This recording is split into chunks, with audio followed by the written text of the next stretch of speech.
nama saya Fadila Nur dari jurusan PGSD dengan NIM 12433110022. Halo adik-adik, di sini kakak akan menjelaskan mengenai materi strategi mengoperasi sastra di sekolah dasar. Halo adik-adik, nah sebelum kakak masuk ke pembahasan, adik-adik tahu nggak apa itu sastra? Sastra adalah karya seni yang menggunakan bahasa sebagai medium untuk mengungkapkan gagasan, imajinasi, dan pengalaman hidup manusia secara artistik dan kreatif, baik melalui tulisan maupun lisan. Apresiasi sastra di sekolah dasar penting untuk mengembangkan kreativitas, imajinasi, empati, dan kemampuan berbahasa siswa. Melalui kegiatan ini, adik-adik belajar memahami dan menikmati keindahan bahasa serta nilai-nilai kemanusiaan. Apresiasi sastra harus diajarkan secara terencana dalam konteks sosial sampai budaya yang mendukung. Selanjutnya, kakak akan menjelaskan menulis dan membaca puisi. Puisi merupakan sarana ekspresi pikiran dan perasaan dengan bahasa indah. Menulis puisi mirip seperti menulis curahan hati dengan kata-kata indah. Misalnya, saat adik-adik melihat hujan dan menulis judul seperti "Hujan turun membasahi bumi, membawa kesejukan di hati". Kegiatan menulis puisi membantu mereka mengapresiasikan perasaan. Setelah menulis, membaca puisi dengan intonasi dan ekspresi membuat mereka lebih percaya diri berbicara di depan teman-temannya. Kakak akan menjelaskan langkah-langkah pembelajaran puisi yang mencakup: yang pertama, menentukan tema dan mengembangkan ide. Langkahnya itu seperti pilih tema yang ingin diangkat dalam puisi, misalnya cinta, alam, perjuangan, kesedihan, harapan, dan sebagainya. Selanjutnya, kembangkan ide dari tema tersebut menjadi gagasan-gagasan utama yang akan dituangkan dalam larik-larik puisi.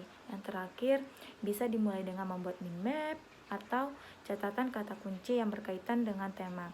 Yang kedua, menyusun kata dan larik indah, yaitu berupa gunakan pilihan kata atau diksi yang puitis, bermakna, dan memiliki kekuatan imajinatif. Selanjutnya, perhatikan gaya bahasa seperti metafora, personifikasi, simil, hiperbola, dan majas lainnya. Terakhir, rangkai kata-kata tersebut menjadi larik atau baris puisi yang memiliki irama dan kesan mendalam. Yang ketiga, menyusun bait, merevisi, dan membaca puisi, yaitu langkahnya gabungkan beberapa larik menjadi bait, biasanya 4 larik per bait, tapi bisa bervariasi. Selanjutnya, lakukan revisi untuk memperbaiki diksi, rima, irama, atau makna jika diperlukan. Terakhir, baca puisi dengan penghayatan, intonasi yang tepat, dan ekspresi wajah serta gerak tubuh untuk menyampaikan emosi puisi maksimal. Selanjutnya, kakak akan membahas menganalisis unsur intrinsik puisi. Menganalisis puisi di tingkat sekolah dasar dilakukan secara sederhana dan menyenangkan. Guru memperkenalkan puisi sesuai usia siswa, membaca bersama, lalu membimbing mereka menemukan makna, tema, dan perasaan yang terkandung di dalamnya. Siswa belajar mengenali unsur-unsur seperti judul, rima, bahasa kiasan, imajinasi, serta suasana puisi. Menganalisis puisi berarti memahami isi dan keindahannya. Misalnya, setelah membaca puisi yang berjudul Ibu, adik-adik diajak membahas maknanya, siapa tokohnya, apa perasaannya, serta suasananya. Dengan begitu, adik-adik tidak hanya membaca kata-kata, tapi juga memahami perasaan dan pesan yang ingin disampaikan penyair. Analisis puisi di sekolah dasar dilakukan dengan cara sederhana. Yang pertama, memperkenalkan puisi, yaitu berupa memilih teks sesuai usia dan membacanya bersama. Yang kedua, memahami makna, yaitu berupa mendiskusikan tema, tokoh, dan perasaan. Yang ketiga, mengidentifikasi unsur berupa judul, rima, bahasa kiasan, imajinasi, dan suasana. Yang keempat, menganalisis struktur, yaitu berupa jumlah bait, irama, dan ritme. Yang kelima, aktivitas kreatif, yaitu berupa menggambar, bermain peran, atau menyanyikan puisi. Yang keenam, refleksi, yaitu berupa siswa menulis atau mengungkapkan kesan setelah membaca. Yang selanjutnya itu adalah musikalisasi puisi. Musikalisasi puisi adalah kegiatan mengubah puisi menjadi lagu dengan melodi sederhana agar lebih menarik bagi anak-anak. Proses ini melibatkan pemilihan puisi yang mudah dipahami, penciptaan melodi sesuai ritme, latihan bernyanyi bersama, dan bisa diiringi alat musik sederhana. Melalui kegiatan ini, adik-adik tidak hanya belajar mengapresiasi puisi, tetapi juga mengembangkan rasa seni, ekspresi diri, dan kerjasama dalam kelompok. Misalnya, puisi tentang alam dinyanyikan dengan iringan gitar sederhana. Adik-adik belajar ritme, bernyanyi bersama, dan mengapresiasikan emosi lewat suara. Langkahnya yaitu, yang pertama, pilih puisi sederhana dengan berteman dekat dengan anak, yaitu berupa gunakan puisi pendek dengan bahasa yang mudah dipahami. Selanjutnya, pilih tema yang relevan dengan kehidupan anak seperti keluarga, alam, sahabat, sekolah, atau hewan peliharaan. Contoh puisi yang sederhana itu, mentari pagi bersinar cerah, menyapa bunga dan rumput megah, burung bernyanyi di dahan rendah, hari dimulai dengan ceria dan ramah. Nah, yang kedua, tentukan melodi sesuai ritme puisi. Ciptakan atau gunakan melodi sederhana yang sesuai dengan irama dan suasana puisi. Selanjutnya, gunakan nada-nada dasar do, re, mi agar mudah diikuti anak. Terakhir, melodi bisa diadaptasi dari lagu anak-anak populer atau diciptakan secara kreatif. Yang ketiga, latih siswa bernyanyi bersama. Gunakan alat musik sederhana, yaitu berupa ajak siswa menyanyikan puisi secara berulang agar mereka hafal dan memahami maknanya. Gunakan alat puisi sederhana seperti pianika, tamborin, gitar, gendang kecil, atau musik ritmis lainnya. Terakhir, berikan variasi dalam latihan solo, kelompok kecil, dan seluruh kelas. Keempat, ajak siswa tampil dan refleksikan pengalaman mereka. Dapat berupa siswa tampil di depan kelas atau dalam acara sekolah. Setelah tampil, lakukan refleksi sederhana. Tanyakan apa yang mereka rasakan saat tampil, bagian puisi yang paling mereka sukai, apakah mereka ingin membuat puisi sendiri. Tujuan dalam pembelajaran ini mengembangkan kemampuan apresiasi puisi secara menyenangkan dan meningkatkan kepercayaan diri, ekspresi diri, dan keterampilan musikal siswa. Dan bisa juga nilai-nilai estetika dan kepekaan rasa terhadap bahasa. Selanjutnya yaitu menulis cerita anak. Menulis cerita anak di sekolah dasar membantu siswa menyalurkan imajinasi dan menumbuhkan kemampuan berpikir logis. Guru memperkenalkan struktur dasar cerita pengantar, konflik, dan penyelesaian serta berbagai genre seperti dongeng atau petualangan. Siswa kemudian diajak untuk mengembangkan ide, membuat kerangka cerita, menulis draft, merevisi, dan mempresentasikannya. Melalui proses ini, mereka belajar mengorganisasikan ide, menggunakan bahasa efektif, dan menumbuhkan rasa percaya diri. Misalnya, siswa menulis cerita tentang kucing yang bisa bicara dan membantu anak mencari mainan yang hilang. Pertama itu, pahami struktur cerita. Jelaskan kepada siswa bahwa cerita memiliki struktur dasar, yaitu pengantar, konflik, resolusi. Selanjutnya, gunakan contoh sederhana agar siswa bisa mengidentifikasikan bagian-bagian ini dengan mudah. Selanjutnya, yang kedua, baca dan analisis contoh cerita. Pilih cerita pendek yang sesuai usia dan menarik bagi siswa. Selanjutnya, ajak siswa membaca bersama dan mendiskusikan siapa tokohnya, di mana latarnya, apa konfliknya, bagaimana cerita diselesaikan. Bisa juga digunakan cerita rakyat, dongeng, atau cerita anak modern. Selanjutnya, yang ketiga, Kembangkan ide melalui brainstorming dan gambar pemicu, yaitu lakukan kegiatan brainstorming atau curah pendapat dengan topik seperti jika aku seekor burung, petualangan di taman belakang. Gunakan gambar pemicu atau picture prompt untuk membangkitkan ide. Selanjutnya itu berupa biarkan siswa memilih ide favorit mereka untuk dikembangkan. Yang keempat, buat kerangka cerita, tulis draft, revisi, dan ilustrasikan. Dapat berupa kita itu harus pandai mempandu siswa membuat kerangka cerita, seperti siapa tokohnya, apa masalahnya, bagaimana cerita berakhir, dan bisa juga berupa suruh siswa menulis draft pertama. Lakukan sesi revisi dengan masukan dari guru atau teman sebaya. Fokus pada alur, pemilihan kata, dan kelengkapan ide. Tambahkan juga ilustrasi untuk memperkaya cerita mereka. Yang kelima, cerita dibacakan di kelas atau dijadikan buku kelas. Ajak siswa membaca cerita mereka di depan kelas. Bisa juga dikumpulkan menjadi buku cerita kelas yang dibacakan bergiliran. Berikan apresiasi dan umpan balik positif, misalnya, kamu sangat pandai membuat ending yang mengejutkan. Gambarmu sangat mendukung ceritanya, keren. Tunjukkan akhirnya, membangun kepercayaan diri dan kebanggaan terhadap karya sendiri. Manfaat pada pembelajaran ini meningkatkan kemampuan menulis narasi dan struktur berpikir logis, mengembangkan imajinasi, ekspresi diri, dan keterampilan bercerita, menciptakan lingkungan kelas yang agresif dan kolaboratif.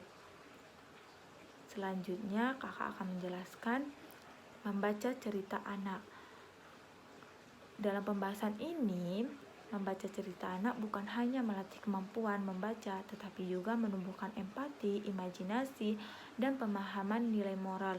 Siswa diajak menikmati keindahan bahasa dan makna yang terkandung dalam cerita, sehingga mereka mampu menghargai nilai-nilai positif seperti persahabatan, kejujuran, dan kerja keras.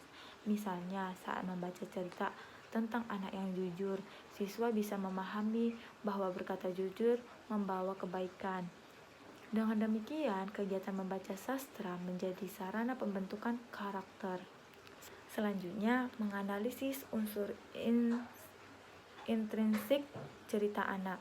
Analisis unsur intrinsik membantu siswa memahami struktur dan isi cerita secara mendalam. Unsur-unsur tersebut meliputi tema, alur, karakter, sudut pandang, gaya bahasa, konflik, suasana. Melalui analisis ini, siswa belajar mengenali bagaimana cerita dibangun dan bagaimana setiap unsur berkontribusi pada pesan moral yang ingin disampaikan pengarang. Misalnya, dalam cerita Timun Mas, siswa mengenali tokoh Timun Mas yang pemberani tempat tinggalnya di desa dan pesan moralnya, keberanian mengalahkan kejahatan. Dengan cara ini, anak-anak belajar memahami isi cerita secara menyeluruh. Analisis cerita anak meliputi yang pertama, tema berupa pesan utama atau persahabatan, keberanian, dan lain-lain.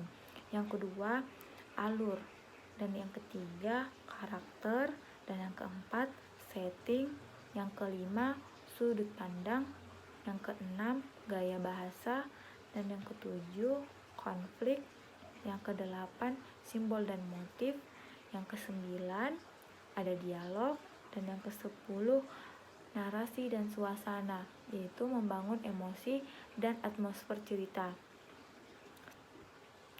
Selanjutnya, menulis dongeng. Menulis dongeng merupakan kegiatan kreatif yang melatih imajinasi dan keterampilan berbahasa.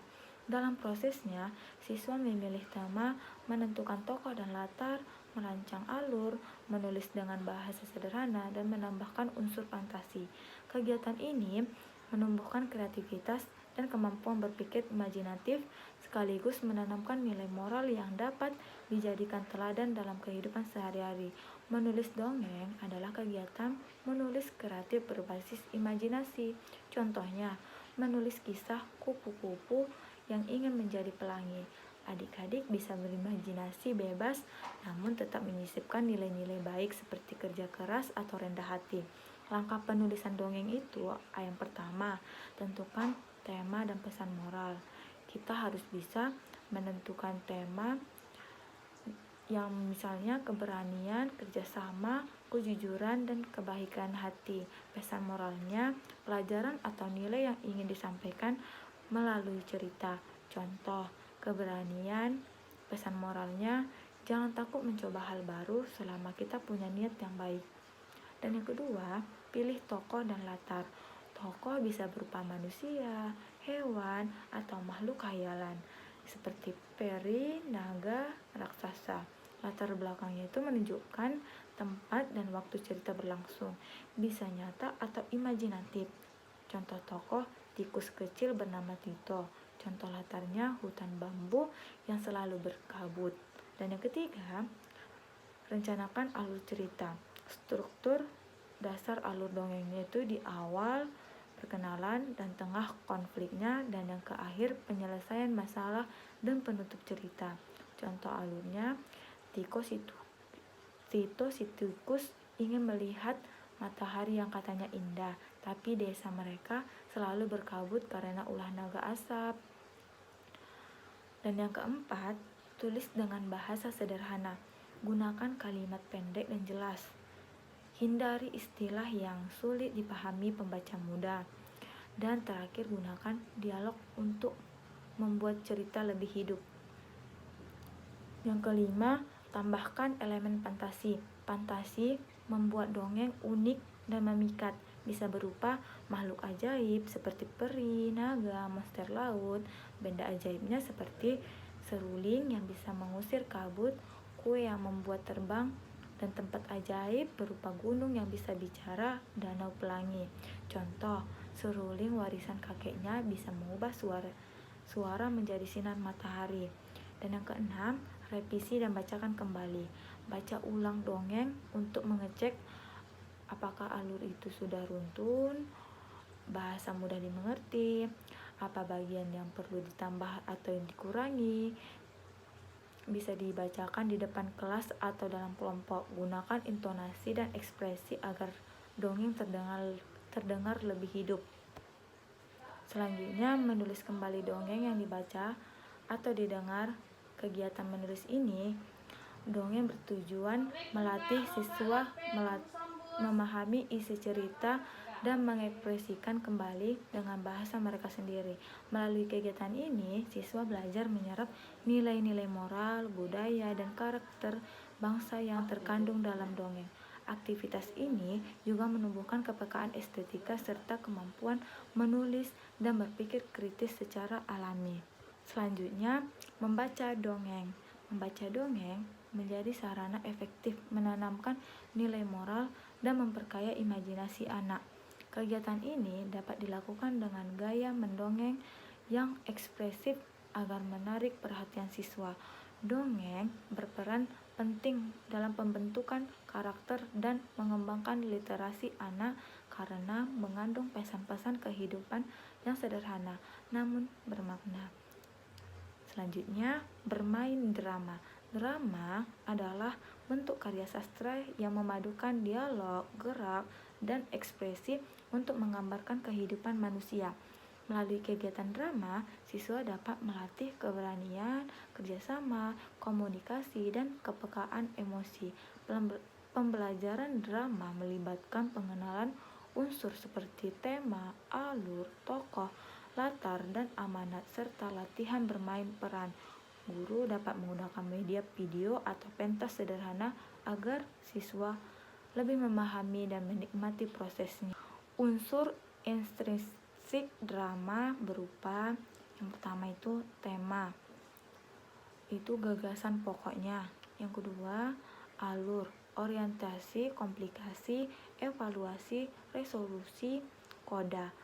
Ketiga, tokoh dan penokohan, protagonis, antagonis, tritagonis. Yang keempat, latar, tempat, waktu, suasana. Yang kelima, amanat, nilai moralnya. Strategi pembelajaran drama meliputi Membaca naskah, latihan gerak dan dialog, bermain peran, diskusi, serta evaluasi. Media video dapat digunakan untuk memperlihatkan unsur akting, ekspresi, dan pengaturan panggung secara nyata. Kesimpulan pada pembelajaran ini, strategi apresiasi sastra di sekolah dasar harus interaktif dan kreatif, mencakup menulis, membaca, menganalisis, dan memerankan karya sastra. Pendekatan yang menyenangkan membantu siswa mengembangkan kemampuan bahasa, berpikir imajinatif, serta menanamkan nilai moral dan karakter positif. Sekian pembawaan materi yang saya bawakan. Jika ada yang kurang, saya minta maaf, dan kepada Allah saya menampun. Jumpa kembali. Assalamualaikum warahmatullahi wabarakatuh.